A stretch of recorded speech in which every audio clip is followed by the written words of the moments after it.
তো প্রিয় দর্শক বন্ধুরা, বাংলা বাড়ি প্রকল্পের জন্য আপনাদের জন্য অত্যন্ত সুখবর। মাননীয় মুখ্যমন্ত্রী একটা সভাতে তিনি বাংলা বাড়ি প্রকল্প নিয়ে একটা খুশির খবর শুনালেন। যে সমস্ত ব্যক্তিরা বাংলা বাড়ি প্রকল্পের জন্য আপনারা আবেদন করেছিলেন কিন্তু এখনও পর্যন্ত আপনাদের কোনো টাকা ঢোকেনি, বা বাংলা বাড়ি প্রকল্পের জন্য কিন্তু আপনার নাম এখনও পর্যন্ত নাম নথিভুক্ত হয়নি, এবং যারা সরাসরি মুখ্যমন্ত্রী ফোন করেছেন বাংলা বাড়ি প্রকল্পের জন্য, বা আপনার কাঁচা বাড়ি রয়েছে কিন্তু এখনও পর্যন্ত কোনো বাড়ি কিন্তু আপনি পাননি, সেই সমস্ত ব্যক্তিদের কিন্তু মাননীয় মুখ্যমন্ত্রী একটা সভাতে খুশির খবর কিন্তু শুনিয়েছেন। সেখানে সেই জনসভায় কিন্তু বিভিন্ন প্রকল্প কথা তিনি ঘোষণা করেছেন। সেখানে যুবসাথী থেকে শুরু করে কৃষক বন্ধু, এছাড়া বাংলা বাড়ি প্রকল্প প্রতি তিনি জোর দিয়েছেন, এবং সেখানে কি বলেছেন আপনারা সম্পূর্ণ ভিডিওর মাধ্যমে জানতে পারবেন। তো অবশ্যই ভিডিও সম্পূর্ণ দেখবেন, এবং চ্যানেল নতুন থাকলে এই চ্যানেলটা অবশ্যই আপনারা সাবস্ক্রাইব করে রাখবেন। তো দেখুন বন্ধুরা, ভিডিওর সম্পূর্ণ আপনারা দেখতে থাকুন।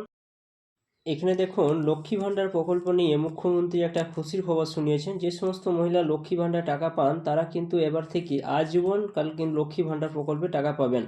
অর্থাৎ মুখ্যমন্ত্রী আগে ঘোষণা করেছিলেন যে লক্ষ্মী ভাণ্ডার প্রকল্পে 60 বছর পর্যন্ত পাবেন, তারপর কিন্তু সেটা পেনশনে পরিণত হবে। কিন্তু এখন যে সমস্ত মহিলারা 15 টাকা এবং 27 টাকা পাচ্ছেন তারা কিন্তু এবারে আজীবন কিন্তু আপনারা লক্ষ্মী ভাণ্ডার পাবেন, তা তিনি সেখানে ঘোষণা করলেন। তো দেখুন সেখানে কি বলেছেন, আপনার সম্পূর্ণ দেখতে থাকুন। আমার লক্ষ্মীর ভান্ডার মনে রাখবেন, 500 টাকা দিয়ে শুরু করেছিলাম, আজ কিন্তু 1500, এবং শিডিউল কাস্ট শিডিউল ট্রাইব 1700 পান, সারা জীবন পাবেন। এই জোহর প্রকল্প সারা জীবন পাবেন। তিনি বন্ধু পাবেন, কিষাণ বন্ধু 10,000 টাকা, যার 1 একর জমি আছে আমরা দিই, আর যার 1 কাঠা জমি তাকেও 4,000 টাকা দিই। ভাগ চাষিরা চাষ করতো, কিছু পেত না, তাদেরও এবার থেকে 4,000 টাকা করে দেওয়া হচ্ছে।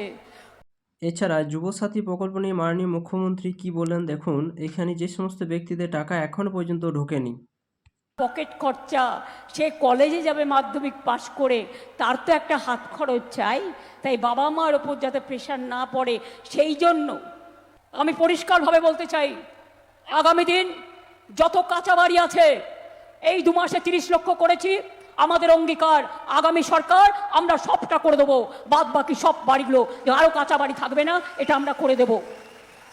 2, সবার ঘরে জলের পাইপ আমরা পৌঁছে দেবো, 1 কোটি মানুষের ঘরে পৌঁছেছে, বাদ বাকিটাও আমরা করে দেব টাকা সংস্থান করলেই। আর যুবকদের পাশে জীবিকা দেব।